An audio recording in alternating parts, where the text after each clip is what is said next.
우리가 잘 알고 있는 원자 모형인데 원자 핵 주위에 전자가 돌고 있는 모형이 러더퍼드 원자 모형이거든. 근데 그 러더퍼드 원자 모형의 문제점이 두 가지가 있대요. 첫 번째 문제점은 자, 전자가 돌 때 봐봐. 전자가 원자핵이 전자를 잡아당기고 있잖아. 전기력으로 잡아당기고 있는데 얘가 여기를 돌고 있는 이유는 에너지가 많기 때문이거든. 에너지가 있기 때문에 막 돌면서 원심력을 만들면서 안 빨려 들어가려고 이제 버티고 있는 거야. 근데 문제는 뭐냐면 전자가 이렇게 돌 때 전자기파라는 파동을 방출하게 된다. 왜냐면은 이 원운동이라는 녀석도 파동을 방출하는 운동이야. 이게 잘 설명이 될지 모르겠는데 봐봐.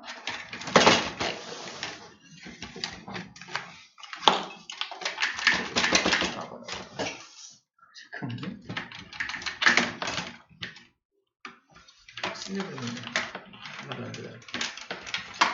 무슨 오씨 어렵다. 봐봐. 자, 어떤 물체가 있는데 자 아까도 말했지만 파동이라는 건 에너지라 했잖아. 뭔가 파동이 방출되면 에너지가 나가는 거지. 자, 어떤 물체가 등속 운동을 하고 있어. 등속 운동을 하면은 떨림이 파동이거든. 떨림이 발생되지 않습니다. 등속 운동은 R자임이 0이잖아.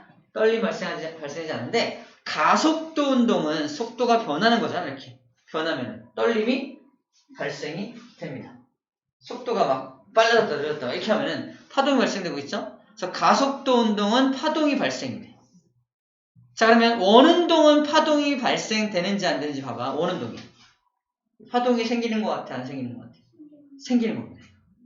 파동 생기는 거야. 파동이 생겨나. 즉 원운동도 파동이라는 게 발생이 되고 있다는 거야.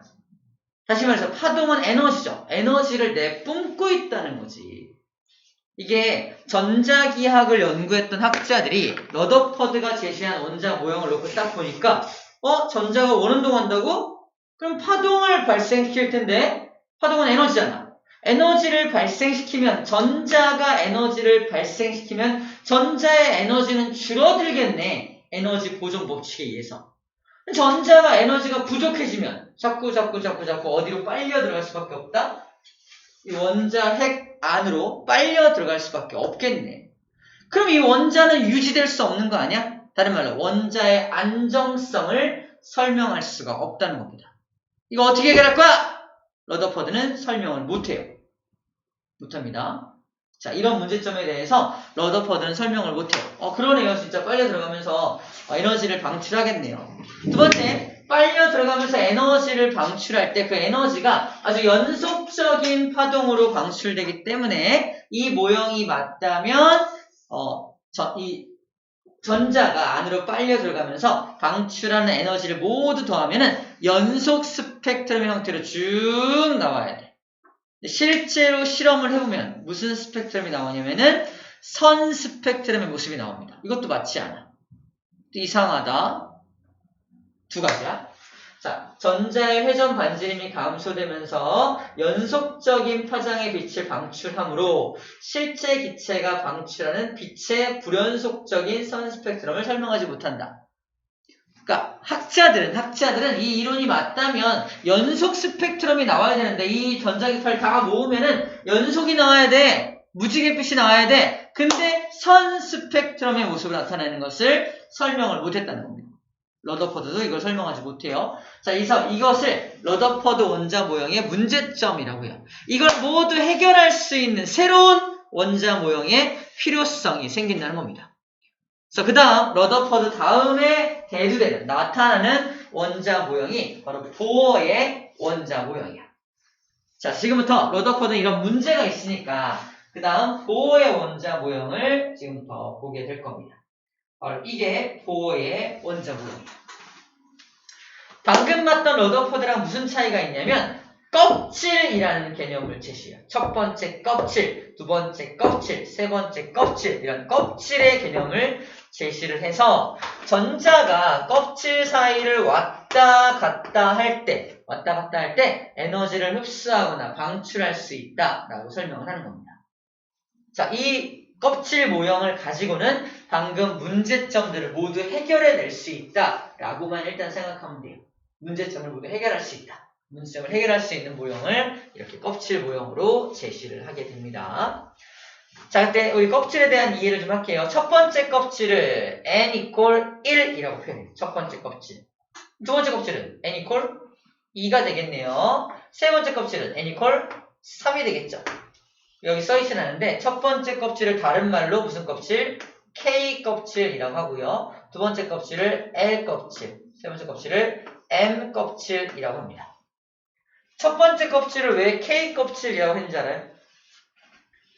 보어가 한 200년 전쯤 사람이거든요. 그때 K-팝이 굉장히 유행했대요. K-팝. 진짜. 뻥이죠. 무슨 K. 미안해. 뻥 쳐서 미안해. 근데 이 첫 번째 껍질이 K 껍질이라는 걸 기억하기 위한 어떤 그냥 방법에 불과합니다. 미리 얘기할게요. 뻥이면 뻥이라 얘기하잖아. 진실을 속이지 않아요. 그래서 K 껍질이라고 넣고 그다음 알파벳 순서들 L, M, N, O, P, Q 이렇게 올라갑니다. 껍질은 무한대까지 존재합니다. 무한대 껍질까지 존재하게 돼요. 실제로 왜 그럼 첫 번째 껍질을 K 껍질이라고 했는지 알아? 이게 첫 번째 껍질이라는 확신이 없었던 거야. 만약에 이걸 A 껍질이라고 했다 쳐보자. 근데 나중에 알고 보니까 안에 껍질이 또 있어. 어떡할 거야? 바꾸기 어렵잖아. 그죠? 그래서 중간 정도, 한 K 정도로 잡아놓은 것으로 실제로 그렇게 해놓은 것으로 알고 있습니다. K-팝하고는 무관하죠. 우리는 코리아 사람이니까 K라는 말이 되게 익숙합니다. 되게 반가워요. 그래서 K를 기억할 수가 있게 됩니다. 자, 첫 번째 껍질, 두 번째 껍질에 해당하는 n 값을 우리는 뭐라고 한다? 양자수라고 합니다. 양자수. n 값을 양자수라고 표현을 해요. 양자라는 말뜻이 되게 중요한데 양자가 뭐냐면 불연속적인 에너지를 양자라고 표현해. 예를 들어 볼게. 이 첫 번째 껍질에 전자가 있다고 쳐보자. 이 녀석은 에너지가 많아요, 적어요? 별로 없어요. 가장 안쪽에 있으니까. 얘가 만약에 바깥으로 나오면 어떻게 돼요? 에너지가 많아지는 거야. 더 나오면요. 더 많이 에너지 많아지겠지. 이걸 1번 전자, 2번 전자, 3번 전자라고 한다면 1번 전자 에너지를 한 1000이라고 해보자. 2번 전자 에너지가 더 많다며. 2번 전자는 한 3000 정도의 에너지를 가진다 쳐보자. 3번 전자는 한 3500 정도의 에너지를 가집니다. 다시 말해서 여기 전자가 막 돌아다니고 있을 때 왔다 갔다 하고 있을 때 내가 눈을 감고 전자를 딱 잡아 너 누구야? 하면 얘는 1000 또는 3000 또는 3500 중에 하나가 걸리겠죠. 그죠? 이렇게 여기 들어있는 전자들이 가지는 에너지는 1부터 만까지 주르륵 있는 게 아니라 이것 또는 이것 또는 이거 셋 중에 하나밖에 없죠. 이렇게 이거를 에너지의 분포가 뭐하다? 연속적이지 않게 불연속적으로 분포하고 있다라고 표현해. 이 불연속적인 에너지 분포를 다른 말로 뭐라고 불러준다? 양자화되어 있다. 양자화되어 있다라고 표현합니다. 양자화되어 있다. 그래서 원자는 에너지가 다 양자화되어 있어. 근데 원자 안의 전자들은 에너지가 다 양자화되어 있어. 양자화되어 있는, 즉 불연속적으로 분포하는 에너지를 연구하는 학문이 그 유명한 양자역학입니다. 양자역학의 그 양자가 양성자를 의미하는 게 아니야. 양성자를 의미하는 게 아니라 그 안에 에너지가 불연속적으로 분포하고 있는 그 개념을 공부하는 것을 양자역학이라고 불러주는 게 바로 이런 개념이에요. 그래서 우리는 원자를 연구하는 사람들한테 양자물리학자, 양자물리학을 하고 있네 이런 식으로 표현하는 겁니다. 양자. 자, 그리고 이 n값을 그래서 뭐라고 하는데 n값을 양자수라고 불러준다는 거예요. 양자수 1, 양자수 2, 양자수 3 이렇게 불러준다는 거예요. 불연속적인 에너지 첫 번째 양자수 1 두 번째, 양자수 2, 양자수 3, 양자수가 하나, 둘, 세 개라고 표현을 한다라는 거죠. 되었나요? 그렇게 이제 일단 불러준다는 얘기를 하고 있는 겁니다. 당연히 양자수가 커질수록 에너지도 많아지게 되겠죠? 양자수가 커질수록 에너지도 많아지게 됩니다. 자, 오른쪽에 나 있는 이 개념이 바로 양자수에 대한 개념입니다. 양자화란 써있죠? 양자화란. 자, 밑줄 그어볼게요. 불연속적으로 존재하는 것을 양자화되어 있다라고 말한다. 라고 되어 있죠? 불연속적인 에너지 분포를 양자화되어 있다라고 말합니다. 그래서 이 전자는 여기 또는 여기 또는 여기 또는 여기 또는 이렇게 분포하죠? 이 중간에 머물러 있을 수는 없겠죠. 그래서 중간값은 없고요. 또는 그러니까 딱 정해진 땅땅땅 정해진 불연속적인 에너지 값만을 가질 수밖에 없다. 즉 양자화되어 있다라고 표현하는 겁니다. 새로운 용어를 좀 배웠어요. 양자화라는 용어를 오늘 처음 소개받은 겁니다. 자, 전자가 왔다 갔다 할 수 있다는 개념이 이거죠. 전자가 1차 껍질에서 2차 껍질로 올라갈 수도 있고요. 2차 껍질에 있는 전자가 밑으로 내려올 수도 있습니다. 그러면 1차 껍질에 있는 게 2차로 올라가려면 에너지가 더 많이 필요할 거 아니야? 자, 에너지를 공급해주면 2차 껍질로 올라가고요. 2차 껍질의 녀석은 불안정하죠. 에너지가 많은 불안정하니까 다시 원래 상태로 퉁 떨어지면서 아까 흡수했던 걸 도로 뱉어내야 됩니다. 그래서 이거를 방출 스펙트럼이라고 불렀고 이거를 흡수 스펙트럼이라고 불렀던 거야. 이렇게 전자가 이동하는 현상을 뭐라고 한다? 체크. 전자가 전이 된다라고 표현합니다. 전자가 껍질 사이로 왔다 갔다 이동하는 현상을 전이 된다라고 표현을 해요. 전이 된다. 자, 아래에서 위로 올라가는 것도 전이라고 표현을 하고요. 위에서 아래로 내려오는 것도 전이 된다라고 표현을 합니다. 올라갈 땐 에너지를 흡수해야 되고요. 내려올 땐 에너지를 방출하게 되겠죠. 그렇겠네요. 자, 우리 보어의 원자 모형을 가지고 전자가 이렇게 출입하겠네 라는 걸 알 수가 있습니다. 자, 중요한 그림 나옵니다. 중요한 그림인데 자, 이게 첫 번째 전자 껍질, 두 번째 전자 껍질, 세 번째 전자 껍질, 네 번째, 다섯, 여섯에서 무한대 전자 껍질까지 그려놓은 건데 첫 번째 전자 껍질에 있는 전자는 가장 에너지가 적죠. 가장 에너지가 적을 때 가장 안정적이기 때문에 체크. 이거를 바닥 상태에 있다라고 표현합니다. 바닥 상태에 있다. 가장 에너지가 적은 상태를 바닥 상태라고 표현을 합니다. 그러니까 에너지를 흡수해서 올라가면요. 에너지가 많아지니까 불안정하다며 불안정한 상태를 뭐라고 한다? 우리는 들떠있다. 들뜬 상태라고 불러줍니다. 바닥 상태는 1차 껍질에 존재할 때 바닥 상태라고 하고요. 2차 이상의 껍질로 올라가 있는 전자들은 들떠있네. 들뜬 상태네 라고 불러주게 됩니다. 들뜬 상태네 라고 불러줍니다. 용어야. 바닥 상태라는 용어와 들뜬 상태라는 용어가 어떻게 정해지는지에 대한 내용을 이야기한 겁니다. 자, 이제 넘기면 자, 에너지 준위 값이 나오게 되는데 바로 이 내용이야. 자, 이걸 같이 보면서 설명할게요. 자, 이게 뭐냐면 첫 번째 전자 껍질에 있는 전자는 에너지가 제일 작죠. 그죠? 근데 그 에너지 값을 보어가 에너지 값이 정확하게 얼마인지까지 계산합니다. 계산값이 바로 이 계산법으로 계산을 해요. 첫 번째 전자 껍질에 있는 전자의 에너지는 1의 제곱분의 마이너스 13.6 에너지 볼트라는 에너지를 가진다라고 정한 겁니다. 다시 말해서 되게 복잡한 숫자잖아. 간단하게 정리하면 n번째 껍질에 있는 전자의 에너지는 마이너스 n 제곱분의 상수 k로 들어가게 되는 겁니다. 다시 말해서 첫 번째 전자 껍질 이렇게 할까요? 여기다. 첫 번째 전자 껍질의 에너지는 여기다 1을 집어넣는 거야. 그럼 마이너스 K가 되겠죠. 두 번째 전자 껍질에 있는 전자는 에너지가 더 많겠죠.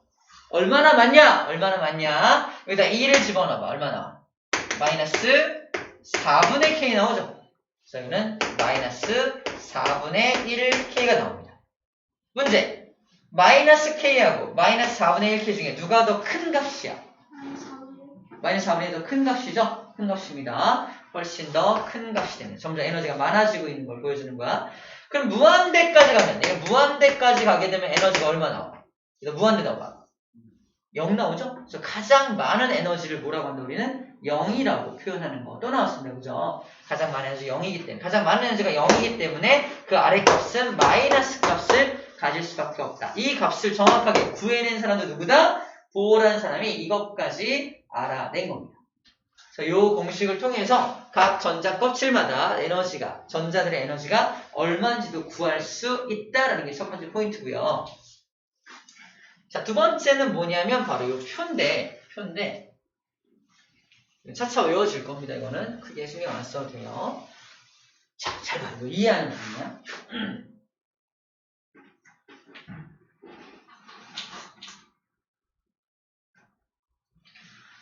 이 첫 번째 전자 껍질에 있는 전자를 두 번째 껍질로 올리는 건 엄청나게 어렵다. 힘들어. 왠지 알아? 첫 번째 껍질의 전자는 원자핵과의 거리가 엄청 가깝죠. 그죠? 엄청 가깝다 보니까 원자핵이 잡아당기는 힘이 너무 세기 때문에 저 전자를 잡아가지고 2차 껍질을 올리는 건 엄청 힘들어요. 그래서 그래프 보면은 첫 번째 껍질에 있는 전자의 에너지가 이만큼인데 얘를 2차 껍질로 올리려면 이만큼의 에너지를 공급해줘야 한다는 걸 그림으로 모식적으로 표현한 겁니다. 엄청나게 많은 에너지를 공급해야 2차 껍질을 올릴 수 있다라는 말을 하는 거예요. 생각해봐. 두 번째 껍질로 올라온 녀석을 세 번째 껍질로 당기는 건 아까보다는 조금 쉬워집니다. 왜냐면 이미 원자핵에서 거리가 살짝 멀어졌기 때문에 걔를 잡고 3차로 당기는 건 좀 더 쉬워요. 인정? 그래서 2차 껍질을 3차 껍질로 올 때는 요만큼의 에너지만 공급하면 3차 껍질로 올릴 수가 있게 된다는 거죠. 이해됩니까?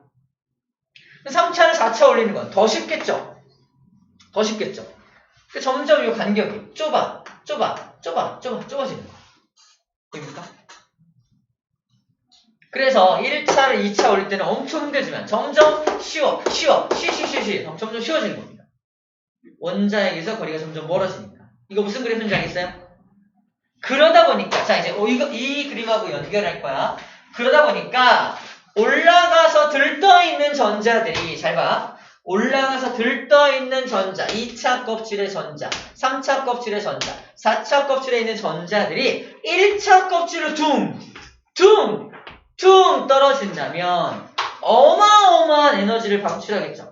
맞나요? 어마어마한 에너지를 방출할 수밖에 없다. 여기서 가장 어마어마한 에너지는 1번 자외선이야, 가시광선이야, 적외선이야. 자외선이죠. 가장 많은 에너지. 그래서 1번 껍질로 떨어지는 것들, 전자가 1번 껍질로 떨어질 때는 자외선 계열의 빛이 방출됩니다. 그걸 누가 알아냈다? 라이먼. 라이언 아니고 라이먼이라는 사람이 이 자외선 계열의 빛을 자기 이름을 따서 이걸 라이먼 계열의 빛이다 라고 정리합니다. 여기 있어요. 자외선 계열의 빛이 방출되는 것을 라이먼 계열이라고 하고요. 라이먼 계열은 언제 방출된다? 어디 2번, 3번, 4번 할 거 없이 1차 껍질로, 첫 번째 껍질로 떨어질 때는 라이먼 계열의 빛이 방출되게 되는 거야. 반대로 자, 3차에 있는 거, 4차에 있는 거, 5차에 있는 것들이 2차 껍질로 떨어지면요. 에너지가 요만큼밖에 방출 안 되죠. 그죠? 얘보단 적죠? 그래서 어디? 얘가 제일 에너지 많고. 두 번째로 많은 게 뭐야? 가시광선이죠. 그래서 가시광선 영역에 빛이 방출되는 것을 발머라는 사람이 자기 이름을 따서 발머 계열의 빛이다. 라고 얘기합니다. 둘 중에 누가 에너지가 더 많아? 라이먼이 더 많죠. 생각해봐. 사자가 에너지가 많겠어? 대머리가 에너지가 많겠어? 사자가 에너지가 많겠지. 발머제는 암기법이 발모.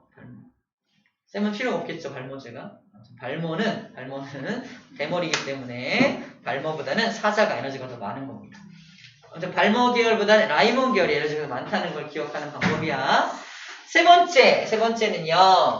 자, 4차, 5차, 6차에서 3차 껍질로 떨어지는 거. 더 에너지가 적겠죠. 에너지가 훨씬 더 적은 거니까 무슨 계열? 적외선 계열의 빛이 방출되겠네요. 그래서 파센 계열이라고 불러주게 됩니다. 파센 계열이라고 불러주게 돼요. 자, 오른쪽이 파장이 긴 거예요. 파장이 기니까 에너지가 적은 거고, 왼쪽이 파장이 짧은 겁니다. 그래서 에너지가 많은 거예요. 이쪽에 에너지가 많은 거고요. 이쪽은 에너지가 적은 녀석들을 정리해 놓은 겁니다. 색깔로 표현한 건 발모밖에 없죠. 가시광선이기 때문에 색깔이 나타나게 되게 되는 겁니다. 자, 어떤 계열의 빛인지를 이야기하고 있어요. 자, 밑에 나와 있죠. 그래서 라이먼 계열, 발모 계열, 파센 계열이 어떨 때 쓰는 용어인지에 대해서 정리해주고 있습니다. 그럼 밑줄만 보세요. 라이먼 계열은 몇 번째 껍질로 떨어지는 거? 첫 번째 궤도로 떨어지는 거. 발모는 두 번째로 떨어지는 거. 파센은 세 번째 껍질로 떨어지는 녀석을 각각 이렇게 불러주게 됩니다. 예제 문제를 볼게요. 예제 문제. 예제를 딱 보면 어떻게 있냐. 수소원자의 가시광선 스펙트럼 영역에서 나타난 스펙트럼의 파장은 4개이다. 파장이 4개의 파장이 6개다. 가시광선에 속하는 파장이야. 가시광선 영역에 속하는 파장들인데 전부 다 가시광선이니까 몇 번째 껍질로 떨어지고 있어? 두 번째 껍질로 떨어지고 있는 거네요. 두 번째 껍질 떨어지는 거 이거 이 4개를 말하죠? 그럼 어디서 떨어지는 게 제일 에너지가 많겠어? 6번에서 2번 떨어진 거. 이거죠. 가장 에너지가 많겠네요. 자, 누가 6번에서 2번이야? 가장 많은 에너지를 방출하는 거. 이해죠? 가장 많은 에너지를 방출하는 거니까 파장은 짧아야 한다고. 파장이 가장 짧으니까 에너지는 가장 많겠네! 이거야. 에너지가 파장이 제일 기니까 에너지가 제일 적겠네. 몇 번에서 몇 번 떨어지는 게 에너지가 제일 적은 거야? 3에서 2로 떨어지는 게 에너지가 제일 적겠지. 4에서 2, 5에서 2, 6에서 2. 이죠? 이렇게 되니까. 그래서 가장 에너지가 적게 떨어지는 건 얘가 가장 에너지가 적어요. 그죠? 얘가 656 나노미터를 방출하게 될 거고요. 얘가 에너지가 제일 많겠죠? 얘가 얼마? 파장 410 나노미터의 파장을 방출하게 됩니다. 파장이 짧아, 파장이 길어. 파장이 기니까 에너지는 작아. 파장이 짧으니까 에너지가 많아. 에너지가 제일 많이 방출되는 걸 의미하고 있는 겁니다. 이해됩니까? 그림으로 기억해주면 되는 부분이에요. 오케이, 다 배웠습니다. 일단 문제를 풀어볼게요. 개념하기 문제 가봅시다. 맞다 오세요.